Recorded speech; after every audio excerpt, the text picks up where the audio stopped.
দিল থেকে কালিমাতুর শুকর আদায় করে সকলে বলি আলহামদুলিল্লাহ।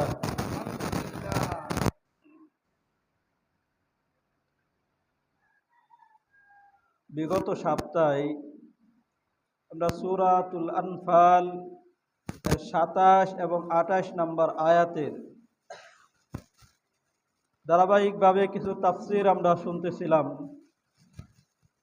যে আয়াতে কারিমার মাঝে আল্লাহ তাআলা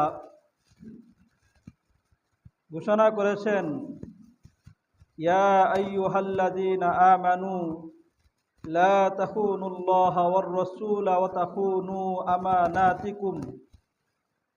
হে ঈমানদারেরা, তোমরা আল্লাহ তাআলার সাথে খেয়ানত করিও না, রসুলের সাথে খেয়ানত করিও না এবং পরস্পরের মাঝেও খেয়ানত করিও না। এই আয়াত দ্বারা আমরা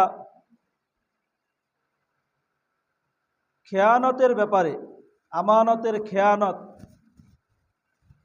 3 প্রকার এর কথা আল্লাহ তাআলা জানিয়েছেন। 1 নাম্বার, আল্লাহ তাআলার আমানতের খেয়ানত করিও না। 2 নাম্বার, রসুলের আমানতের খেয়ানত করিও না। 3 নাম্বার, পরস্পরের মাঝে যে আমানত আছে সেই আমানতের খেয়ানত করিও না।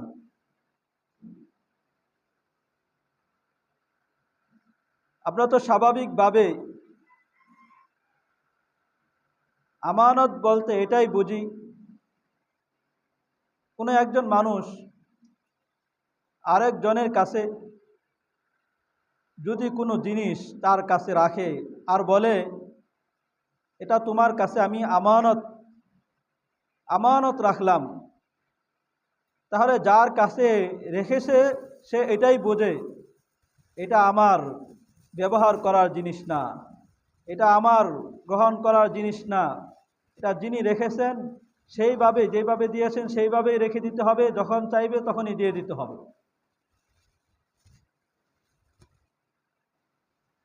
আল্লাহ তাআলাও আমাদের কাছে আমানত রেখেছেন,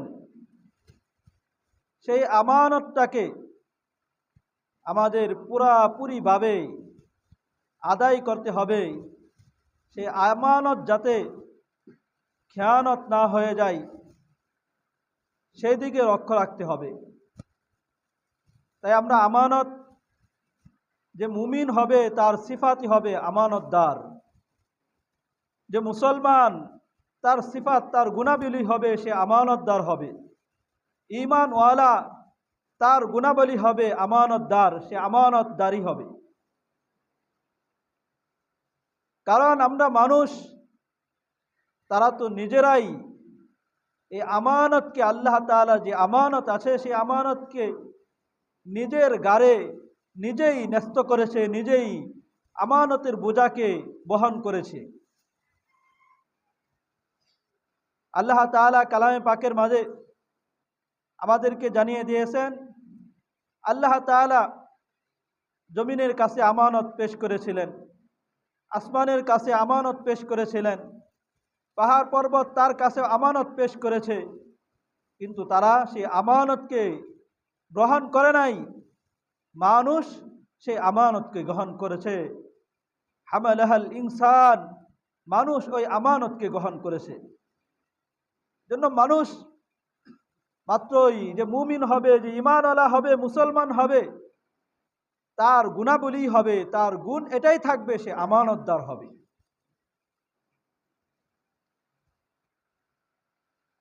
রাসূলুল্লাহ সাল্লাল্লাহু আলাইহি ওয়াসাল্লামের জামানায় খাইবর যুদ্ধ হয়। সেই যুদ্ধের মাঝে মুসলমানরা বিজয় লাভ করে, কাফের তারা পরাজয় লাভ করে।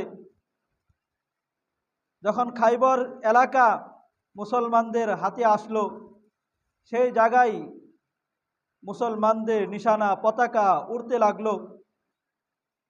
সেই সময় কাফেররা রাসূলুল্লাহ সাল্লাল্লাহু আলাইহি ওয়াসাল্লামের কাছে এসে আবেদন করলেন, এই খাইবর এলাকা এখন তো এটা আপনাদেরই এলাকা, আপনারা বিজয় লাভ করেছেন, এটা আপনাদের এলাকা, আপনাদের অধীনে আছে, আপনারা তো এই এলাকার মাঝে। আর এই এলাকাটা হলো কৃষিবাদের জন্য, কৃষি আবাদের জন্য প্রধানতম একটা এলাকা, কৃষি আবাদ করা হয়। এই জায়গায় তো আপনারা কৃষি আবাদই করবেন, অন্য আবাদ তো আর করবেন না। এই জায়গায় কৃষি আবাদ করবেন, আর কৃষি আবাদ করার জন্য শ্রমিকেরও প্রয়োজন আছে। সেই শ্রমিক হিসাবে আপনারা আমাদেরকে নিয়োগ দেন, আর এই জায়গা থেকে যে ফসল আসবে সেই ফসলের অর্ধেক আপনারা মদিনায় নিয়ে যাবেন, আর অর্ধেক আমাদের জন্য রেখে যাবেন। রাসূলুল্লাহ সাল্লাল্লাহু আলাইহি ওয়াসাল্লাম তাদের এই চুক্তিকে গ্রহণ করলেন। ইসলামের শুরু যুগে সর্বপ্রথম ইসলামের মাঝে যেহেতু এই চুক্তি গ্রহণ করা হয়, এই জন্য এই চুক্তিটাকে বলা হয় মুখাবারা। রাসূলুল্লাহ সাল্লাল্লাহু আলাইহি ওয়াসাল্লাম যখন তাদের আবেদনকে পেশ করলেন, গ্রহণ করলেন, গ্রহণ করার পরে পরবর্তী বৎসর রাসূলুল্লাহ সাল্লাল্লাহু আলাইহি ওয়াসাল্লাম আব্দুল্লাহ ইবনে রওয়াহা তাকে সেই এলাকায় পাঠাইলেন, খাইবর এলাকায় পাঠাইলেন। তিনি গিয়ে প্রথমেই যে সমস্ত ফসল হয়েছে সমস্ত ফসলকে একত্রিত করলেন। একত্রিত করে সেই ফসলকে দুই ভাগে ভাগ করলেন। এক ভাগ তাদের জন্য দিলেন, কাফেরদেরকে দিলেন। আরেক ভাগ যেটা মদিনায় নিয়ে আসার কথা সেটা মদিনায় নিয়ে আসার জন্য আরেক ভাগ করলেন। দুই ভাগের কে যখন দুই ভাগ করা হলো, কিন্তু ইহুদি যারা ছিল, ইহুদিরা তারা আব্দুল্লাহ ইবনে রওয়াহা তাকে বললেন, তুমি যে আমাদের মাঝে বন্টন করেছ, এই বন্টনটা ঠিক হয় নাই, বন্টনটা মাঝে তারতম্য হয়েছে, তোমার ভাগের মাঝে বেশি আছে আর আমাদের যে ভাগটা করেছ সেই ভাগের মাঝে কম আছে। আব্দুল্লাহ ইবনে রওয়াহা এই কথাকে যখন শুনলেন তখন বললেন, ঠিক আছে, যদি আমাদের যে ভাগ আছে সেই ভাগেই যদি বেশি হয়ে থাকে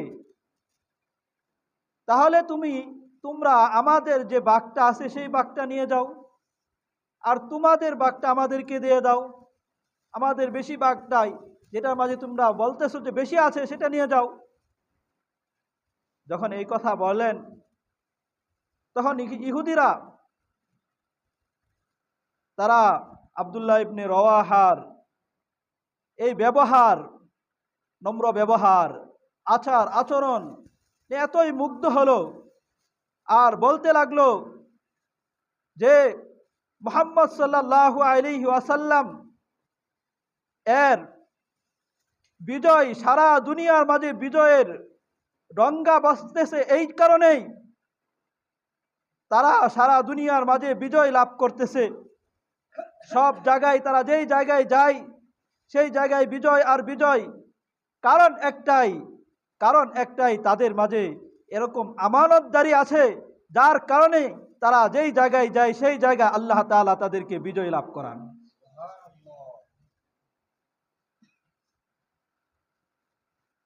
তাহলে এই হাদিসটি এসেছে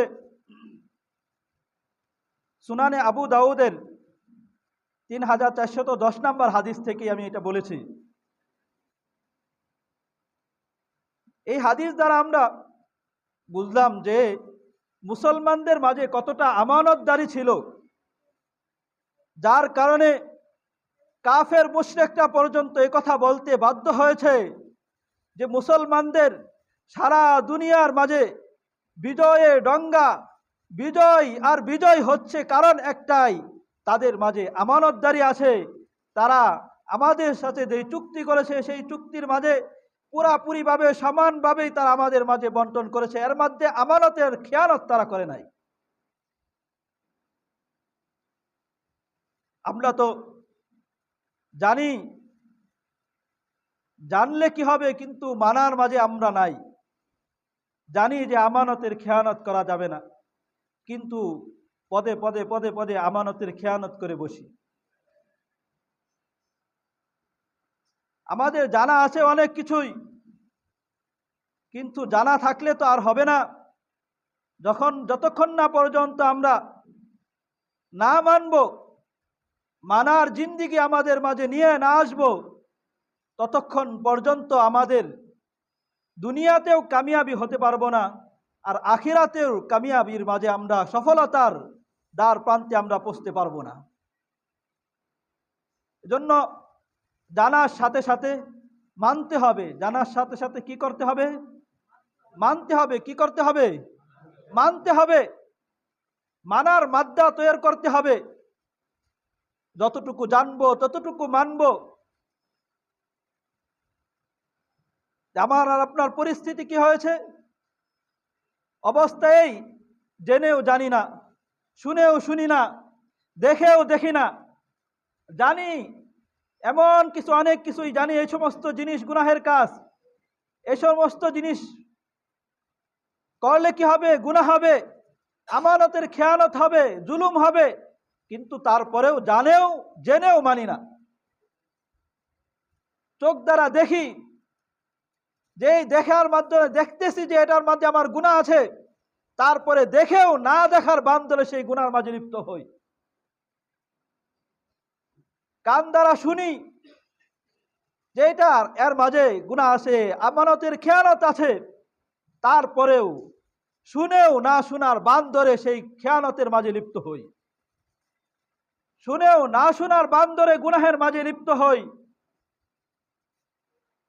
আমরা তো শুনতেছিলাম আল্লাহ তাআলা সূরাতুল আনফাল এর 27 এবং 28 নম্বর আয়াতের মাঝে আল্লাহ তাআলা আমাদেরকে ঘোষণা করে দিয়েছেন, ইয়া আইয়ুহাল্লাযীনা আমানু, হে ঈমানদারেরা, লা তাখুনুল্লাহা ওয়ার রাসূল, তোমরা আল্লাহ তাআলার সাথে খেয়ানত করিও না, আল্লাহ তাআলার আমানতের খেয়ানত করিও না, এবং রাসূলুল্লাহ সাল্লাল্লাহু আলাইহি ওয়াসাল্লামের আমানতের খেয়ানত করিও না,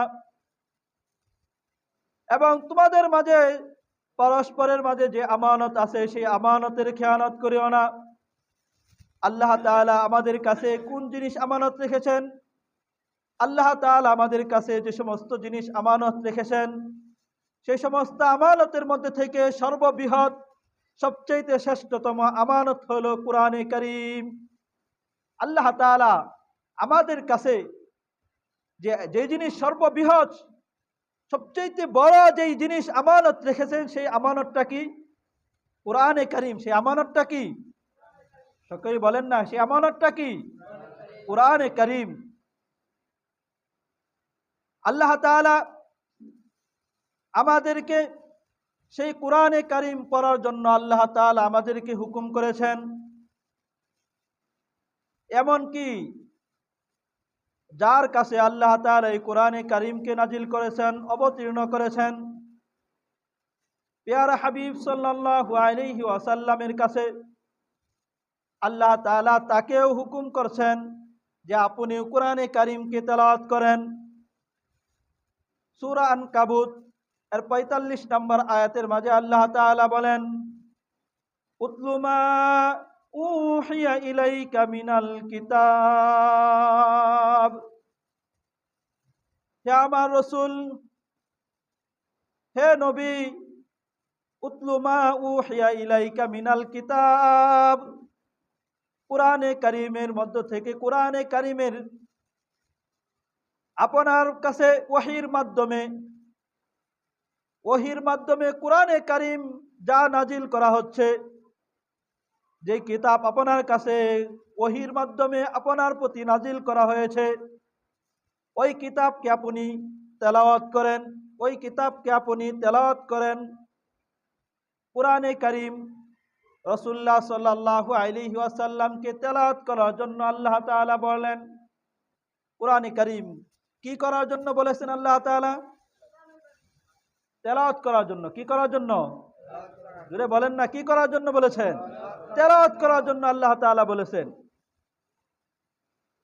রাসূলুল্লাহ সাল্লাল্লাহু আলাইহি ওয়াসাল্লামকে বলেছেন, মানে কি আমাদেরকে বলে নাই তাই না, আমাদেরকে আল্লাহ তাআলা সেই কুরআনে কারীম তেলাওয়াত করার জন্য বলেছেন। তাই রাসূলুল্লাহ সাল্লাল্লাহু আলাইহি ওয়াসাল্লাম, সহিহ বুখারীর মধ্যে হাদিস এসেছে, রাসূলুল্লাহ সাল্লাল্লাহু আলাইহি ওয়াসাল্লাম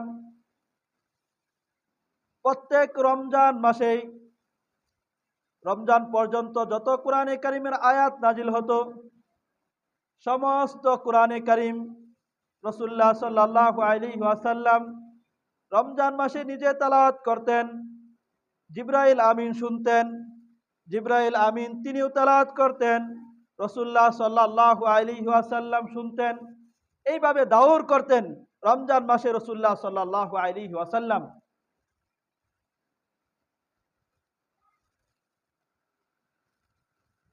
আল্লাহ তাআলা আমাদের কাছে আল্লাহ তাআলার আমানত, আল্লাহ তাআলার আমানত হলো কুরআনে কারীম।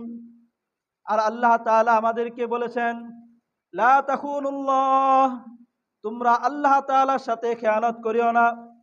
আল্লাহ তাআলার তোমাদের কাছে যে আমানত রেখেছেন সেই আমানতের খেয়ানত করিও না। আল্লাহ তাআলা আমার কাছে, আপনার কাছে কুরআনে কারীমকে আমানত রেখেছেন। এই কুরআনে কারীমের আমানত যে আল্লাহ তাআলা আমাদের কাছে রেখেছেন, সেই কুরআনে কারীমের আমানতের খেয়ানত যাতে না হয়, সেই কুরআনে কারীমের আমানত, সেই কুরআনে কারীমকে যাতে করে আমি আর আপনি বেশি বেশি করে তেলাওয়াত করি, এই কুরআনে কারীম অনুযায়ী যাতে আমি আর আপনি চলি, কুরআনে কারীম অনুযায়ী আমি আর আপনি যাতে আমার আর আপনার জীবনকে গঠন করি। বড়ই আফসোসের বিষয়, আমার আর আপনার সন্তানের বইয়ের সেলফ আছে, কিতাবাদির সেলফ আছে, বইয়ের সেলফ আছে, সেই জায়গায় বই রাখা হয়, কিন্তু কোরআন রাখার জায়গা আর থাকে না। এমন কি হয় কি না? ঘরের মাঝে বই রাখার জায়গা আছে, কোরআন রাখার জায়গা নাই। ঘরের মাঝে টিভি রাখার জায়গা আছে, ঘরের মাঝে বিভিন্ন যন্ত্র রাখার জায়গা আছে, কিন্তু কোরআনে কারীম রাখার কি নাই? জায়গা নাই। আমরা অনেক সময় দেখি মসজিদের মাঝে, ঘরের মাঝে কোরআনে কারীম রাখার জায়গা নাই, এই জন্য কি করে মসজিদের মাঝে নিয়ে আসে। সেই ঘরেই কিন্তু এই জায়গা আছে, টিভি রাখার জায়গা আছে, টিভি ঠিকই রাখছে, ঘরের মাঝে টিভি ঠিকই রাখছে, কিন্তু সেই ঘরের মাঝে কোরআনে কারীম রাখবে সেই জায়গা নাই। এই জন্য জায়গা নাই, কি করে ওইটা কোথায় রাখতে হবে? মসজিদে নিয়ে আসো, মসজিদে থেকে আসো, পড়লে পড়লো, না পড়লে নেই।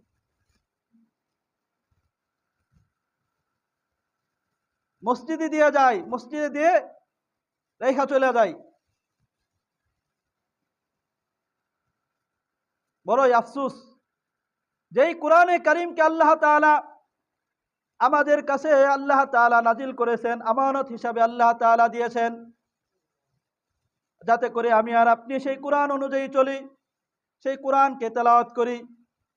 কিন্তু কোরআন, আমি মুসলমান, আমি ঈমানওয়ালা, আমি আল্লাহ তাআলাকে বিশ্বাস করি, রসুলকে বিশ্বাস করি, আখিরাতকে বিশ্বাস করি, কিন্তু কোরআনওয়ালা আমি হতে পারি না, কোরআন নিজের বুকে ধারণ করতে পারি না, কোরআন পড়ার জন্য চেষ্টা করি না। সন্তানদেরকে বিভিন্ন অনেক বই পুস্তক কিনে দেই, সেই সমস্ত বই পুস্তক কিনে দেওয়ার জন্য প্রস্তুত, সেই সমস্ত বই পড়ানোর জন্য প্রস্তুত, বই পড়ানোর জন্য স্কুল ভার্সিটি, কলেজ ভার্সিটি, এই সমস্ত বই কিনে দেই, বই কিনে দিতে রাজি, এবং বই পড়ানোর জন্য মাস্টারের প্রয়োজন, মাস্টার কত নিবে তত দিতেও রাজি। কিন্তু আল্লাহ তাআলার কালাম, যে কালাম আল্লাহ তাআলা আমার আপনার কাছে আমানত দিয়েছেন, সেই কালামকে নিজের সন্তানকে শিখাতে রাজি না। সেই কালাম শিখানোর জন্য অল্প কিছু টাকা খরচ হবে, সেই টাকা খরচ করতেও রাজি না, ওইটা খরচ করতে গরিমসি করে। ওটির কালাম শিখার জন্য কিছু টাকা খরচ করবে, গরিমসি, অল্প কিছু টাকা দিবে, 500-1000 টাকা দিবে, এর মাঝে খুব গরিমসি করে, দিতে চায় না। কিন্তু এর বিপরীতে দুনিয়া অর্জন করার জন্য, ইংলিশ শিখার জন্য, গণিত শিখার জন্য, রসায়ন শিখার জন্য হাজার হাজার টাকা ব্যয় করতে রাজি। এই হইল মুসলমান। আল্লাহ তাআলা কুরআনে কারীম আমাদেরকে দিয়েছেন, আমানত হিসাবে আল্লাহ তাআলা দিয়েছেন। এই আমানতের খেয়ানত এইভাবেই হবে, আমি আর আপনি এই কোরআনে কারীমকে শিখব না, নিজের সন্তানকে শিখাবো না, এবং এই কোরআনে কারীম অনুযায়ী আমি আর আপনি চলবো না, এর মাধ্যমে আমানতের খেয়ানত হবে।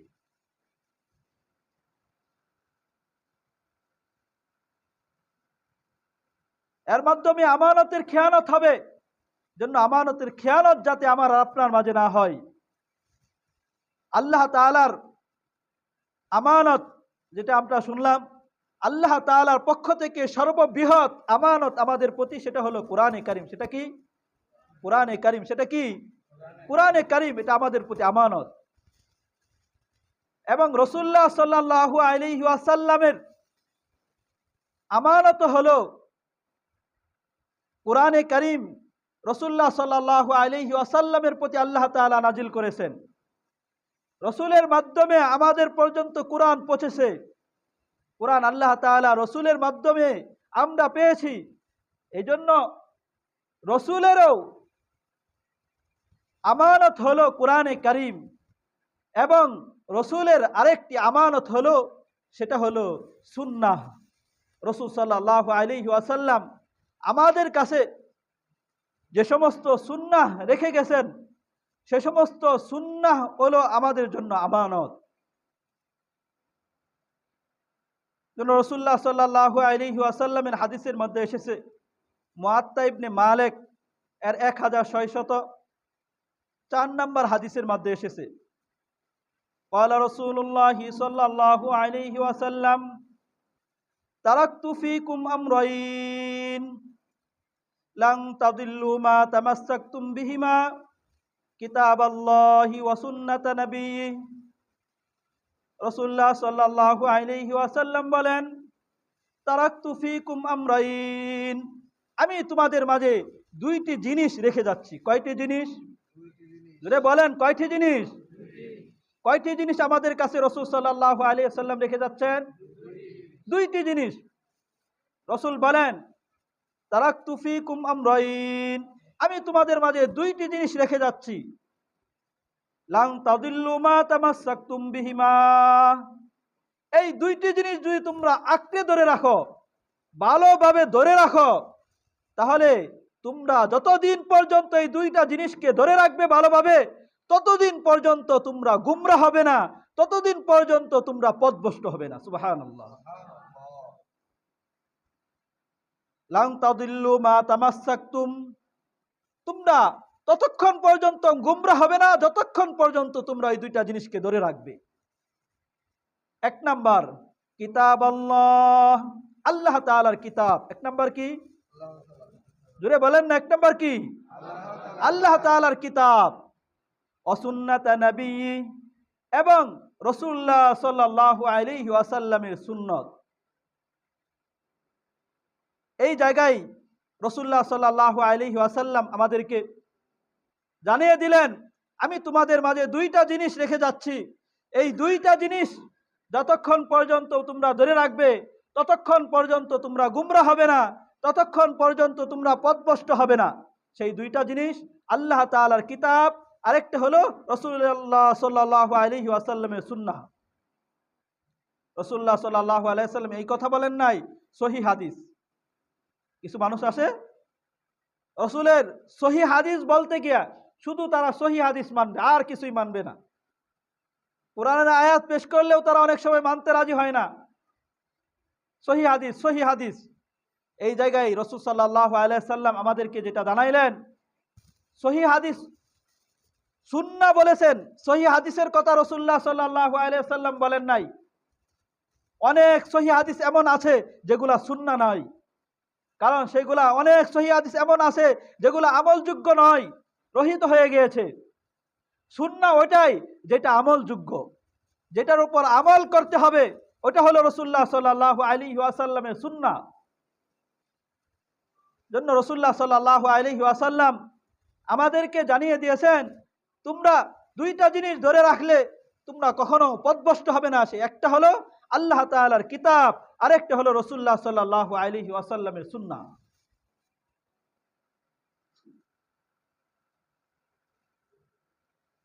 আমার আপনার সন্তানাদি যদি বিএ পাশ করে, আরো যারা শিক্ষিত ঊর্ধ্বতম শিক্ষায় শিক্ষিত হয়, শিক্ষিত হলে কি করি? আনন্দে আত্মহারা হয়ে যায়।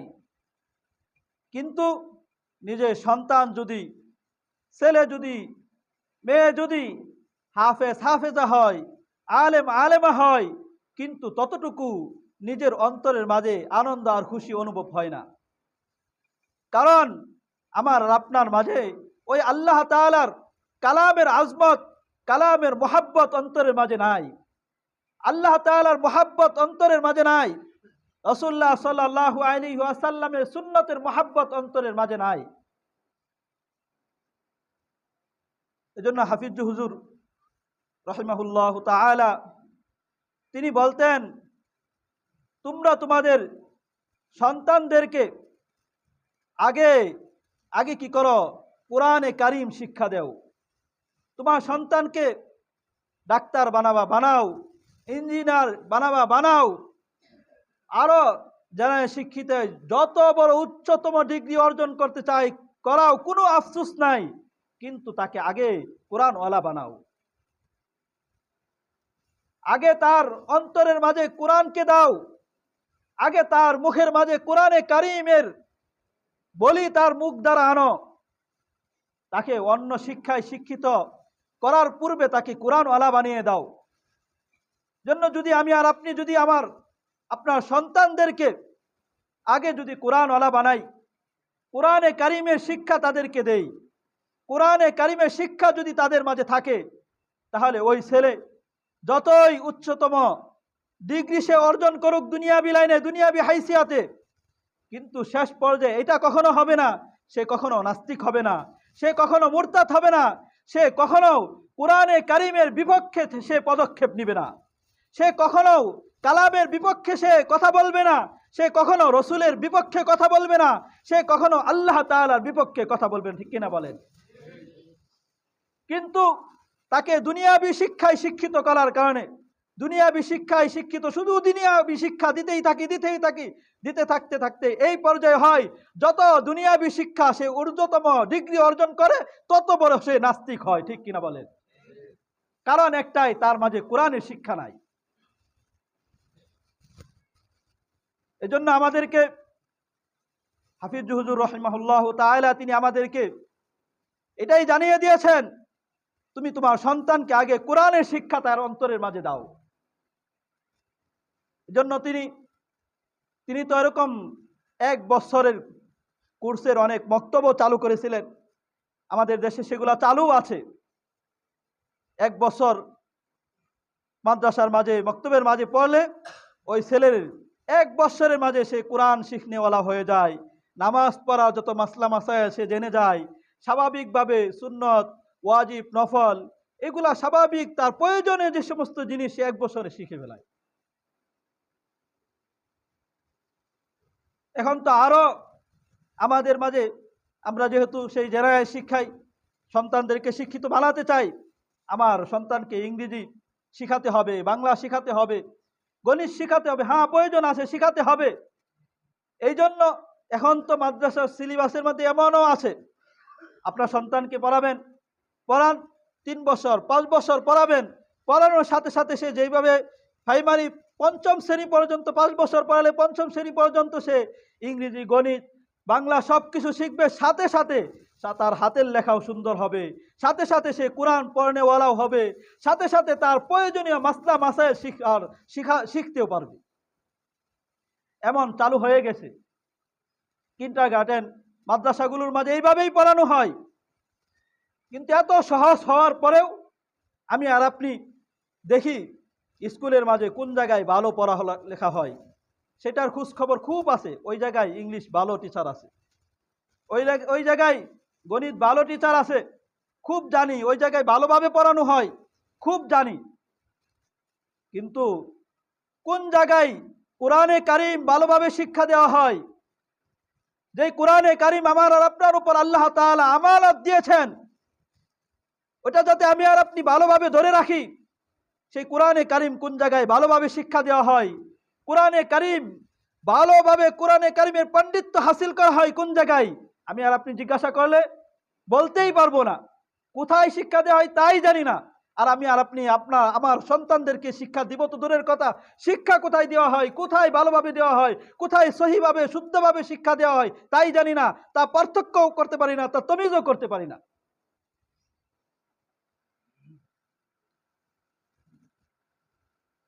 কোরআনে কারিম আর রাসূলুল্লাহ সাল্লাল্লাহু আলাইহি ওয়াসাল্লামের আমানত সুন্নাহ, এটাকে ধরে রাখলে দুনিয়াবি কামিয়াবি সফলতা যেরকম ভাবে আমাদের পদচুম্বন করবে, আখিরাতের কামিয়াবি সফলতা এই জায়গায় পানি আসে সেই জায়গায় নিয়ে যাব।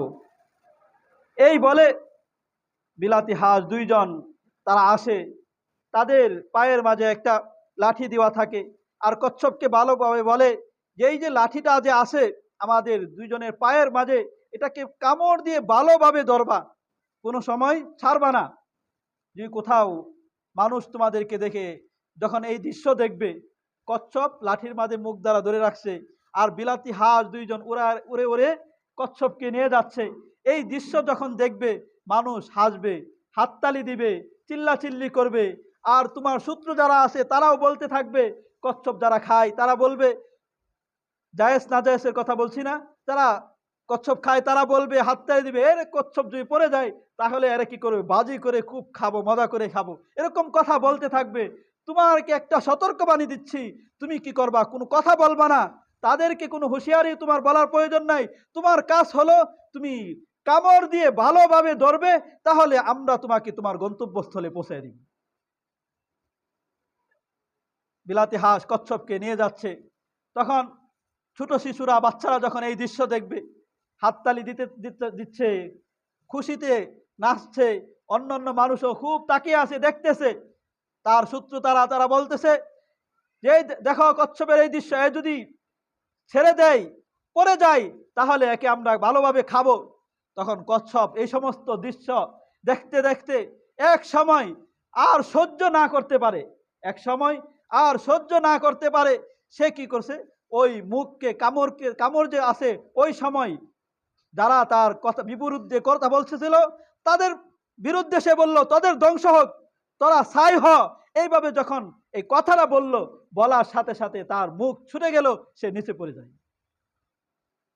এখন এই কচ্ছপ তাকে যেই সতর্ক বাণী দেওয়া হয়েছিল, তুমি ওই লাঠিকে ভালোভাবে আঁকড়ে ধরবে, ওটাকে ছাড়বে না, যদি তুমি না ছাড়ো তাহলে তোমাকে তোমার গন্তব্যস্থলে পৌঁছে দেওয়া হবে।